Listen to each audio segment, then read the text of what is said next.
seemed to hit, just seemed to feel right for this week. And many things popped up. And this is a message that I don't know if I've ever actually preached up here.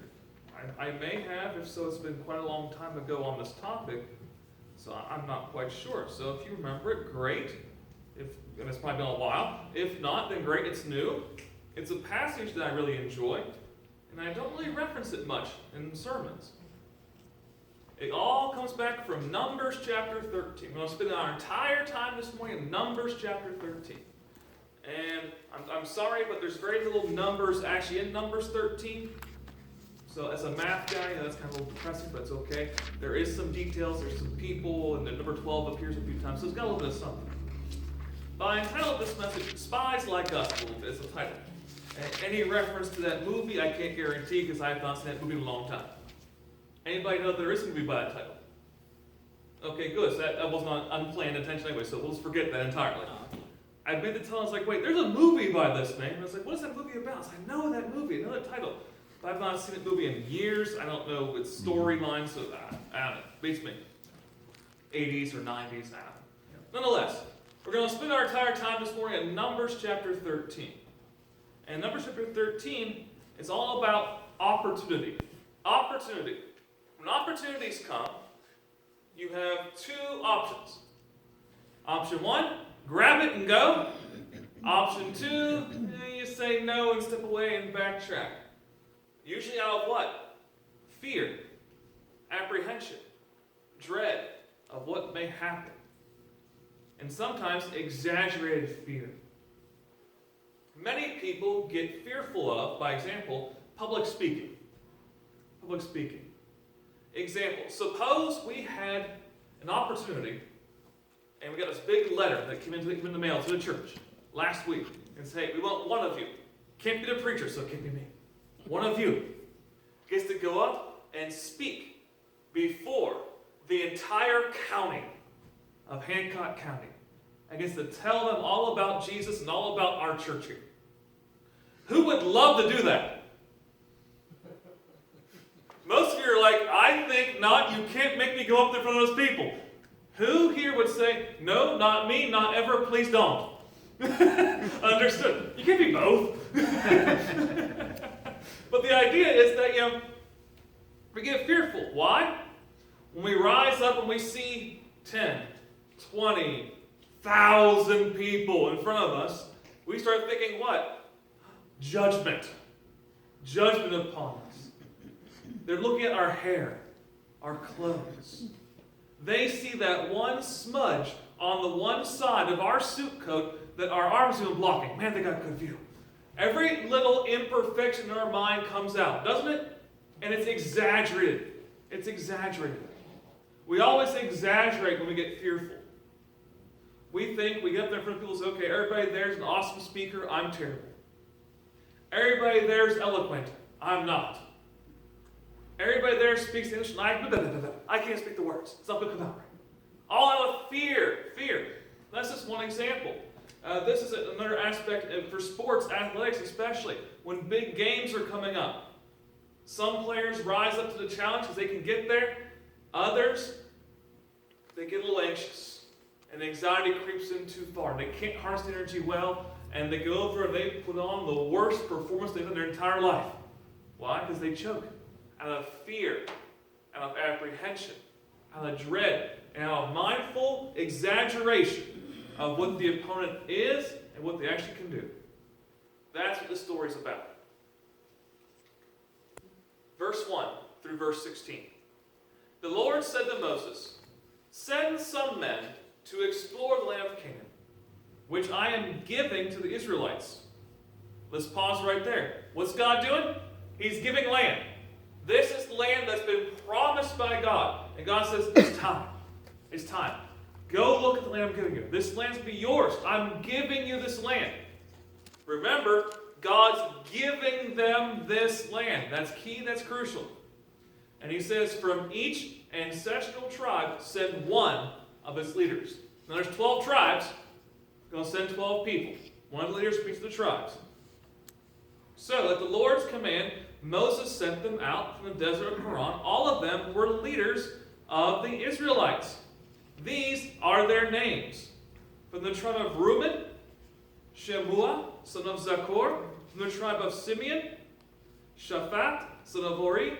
From the tribe of Judah, Caleb, son of Jephunneh. From the tribe of Issachar, Igal, son of Joseph. From the tribe of Ephraim, Hoshea, son of Nun. From the tribe of Benjamin, Palti, son of Raphu. From the tribe of Zebulun, Gadiel, son of Sodi. From the tribe of Manasseh, a tribe of Joseph, Gadai, son of Susi. From the tribe of Dan, Amiel, son of Gamali. From the tribe of Asher, Sether, son of Michael. Michael. Isn't that kind of funny? Yeah, let's dance like Michael. Anyway, from the tribe of Naphtali, Nabi, son of Vophsi. From the tribe of Gad, Geuel, son of Maki. These are the names of the men Moses sent to explore the land. Moses gave Hoshea, son of Nun, the name Joshua. Another easy name for us to remember. Those help, right? But again, different culture, different names. Nonetheless, those are the 12. So note, first of all, a specific group, representative of the people, of all 12 tribes of them. All of those 12 sons of Judah came together, and they are going. Representative group was chosen. They have a particular set purpose and task by God Himself. They're told, get up and go check out the land. Take a look, take a gander, see what's out there, see what's good. Look for the pros, look for the cons. And God, through Moses, gives them direct, specific instructions. Starting in verse 17. When Moses sent them to explore Canaan, he said, go up through the Negev and on into the hill country. See what the land is like, whether the people who live there are strong or weak, few or many. What kind of land do they live in? Is it good or bad? What kind of towns do they live in? Are they unwalled or fortified? How is the soil? Is it fertile or is it poor? Are there trees on it or not? Do your best to bring back some of the fruit of the land. And at this time of season, the first ripe grapes were of harvest time. So, they're going to analyze the land. And they set out upon this task. Go, take notes. Take mental notes. Take mental pictures. And grab samples if you can to bring back. To show the whole people. Get them charged up about this land that God's going to give them. Remember, God's saying, this land is yours. I'm giving this to you.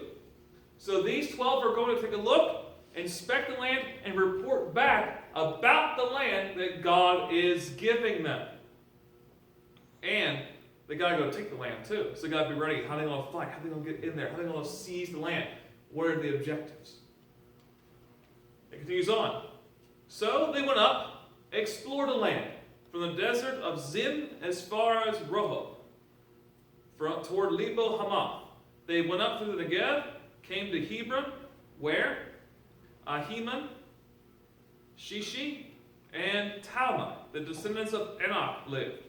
Hebron had been built 7 years before Zoan in Egypt. When they reached the valley of Eshcol, they cut off a branch bearing a single cluster of grapes. 2 of them carried it on a pole between them, along with some pomegranates and figs. That sounds very nice. We got pomegranates, we got figs, we got grapes. The land's doing what? It produces good. That place was called the Valley of Eshcol because of the cluster of grapes the Israelites cut off there. At the end of 40 days, they returned from exploring the land. 40 is an interesting biblical number, especially Old Testament times. And also about this story. 40 is going to come back to haunt some of these spies. Except for 2. So they saw what? A wonderful land. A great land. They saw soil is producing. And a land that they could produce and harvest on for years. Produced very well for them. They even brought back a sample of the grapes. So it's all good, right? Yet, there was fear. There was fear. They got some people living there that are very well known for the ability to fight, to battle. They're big. They're strong. They can whip you real good if you get on the wrong side. So they're fearful. It's like, wait, it's good land, but are we able to take it? That fear of sin. It's good. God's good to us, but can we grasp it? Can we take it? Do we have the ability to go up and grab it or not? Verse 26.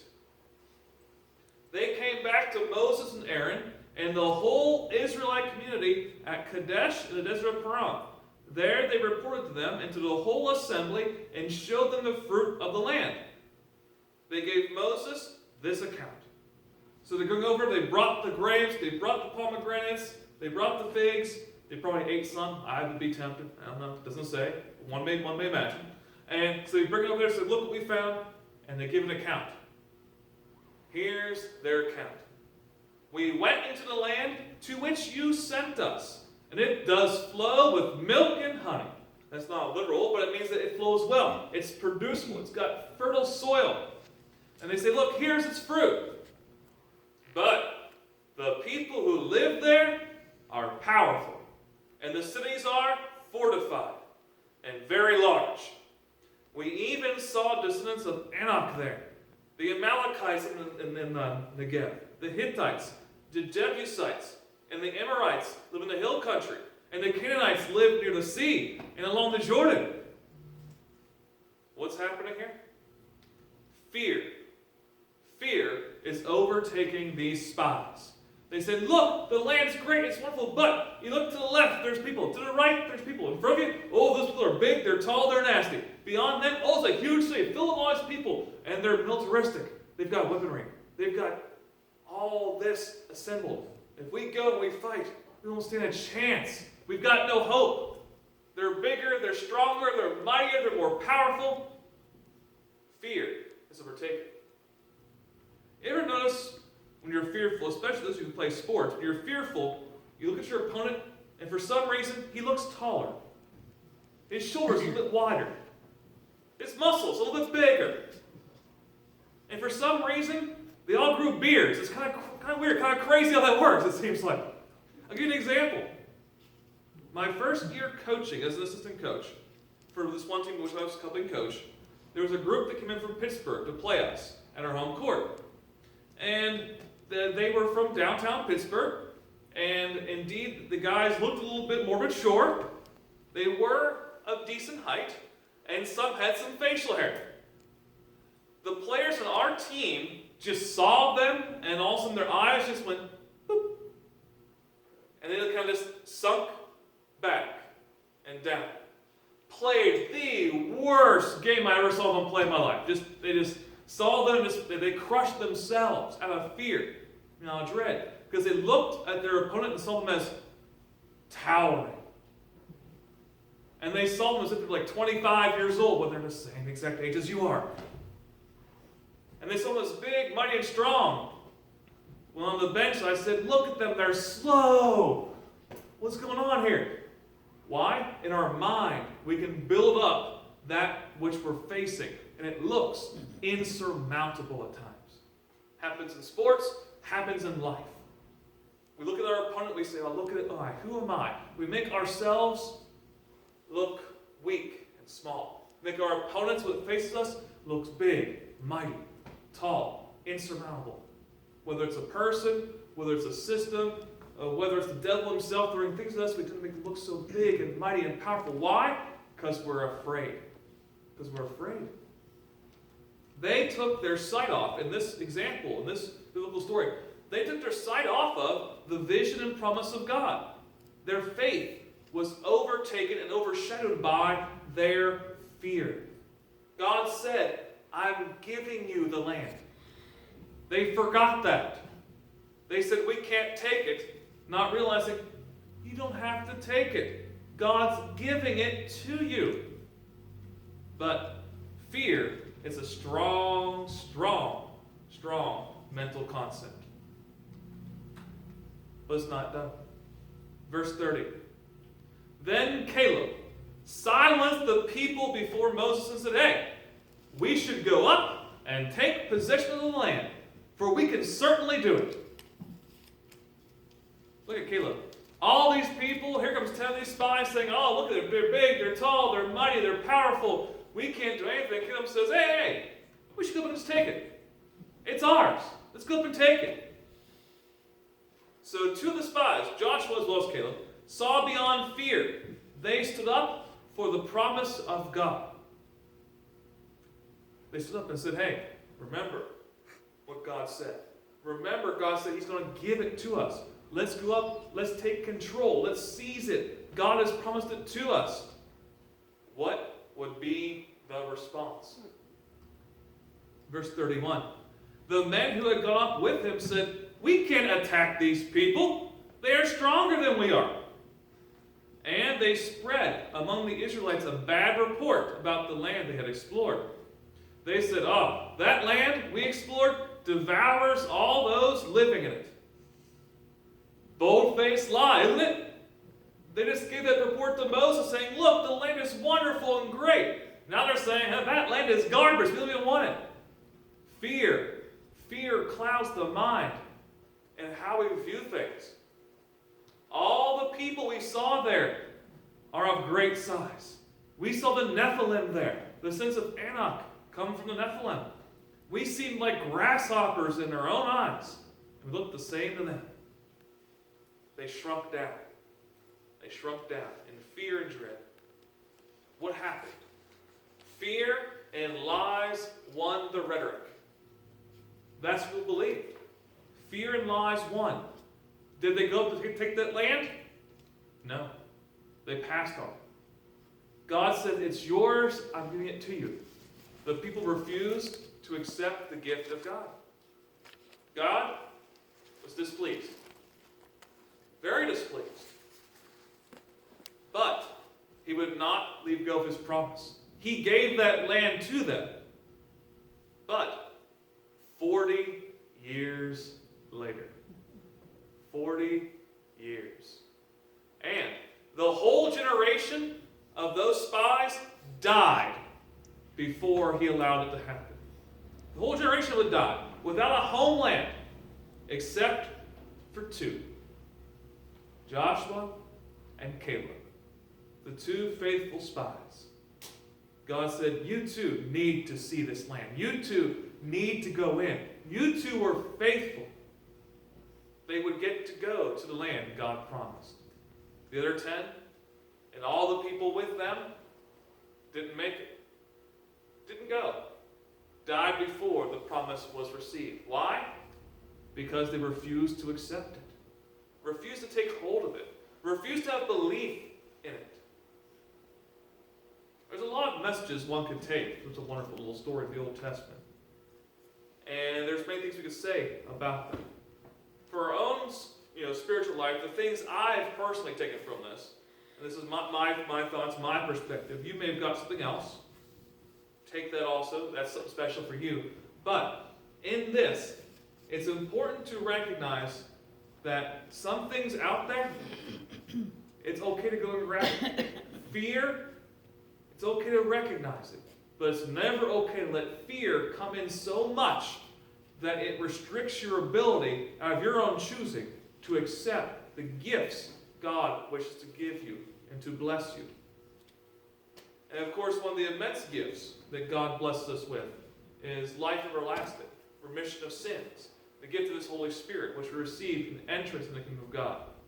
And we have this opportunity now. We have the opportunity every week when we have this invitation hymn. It'll become ye sinners for this morning. Yet it's an opportunity for all of us who are outside the kingdom to come in, to throw off fear and come and step forward and say, okay, I will give my life to God.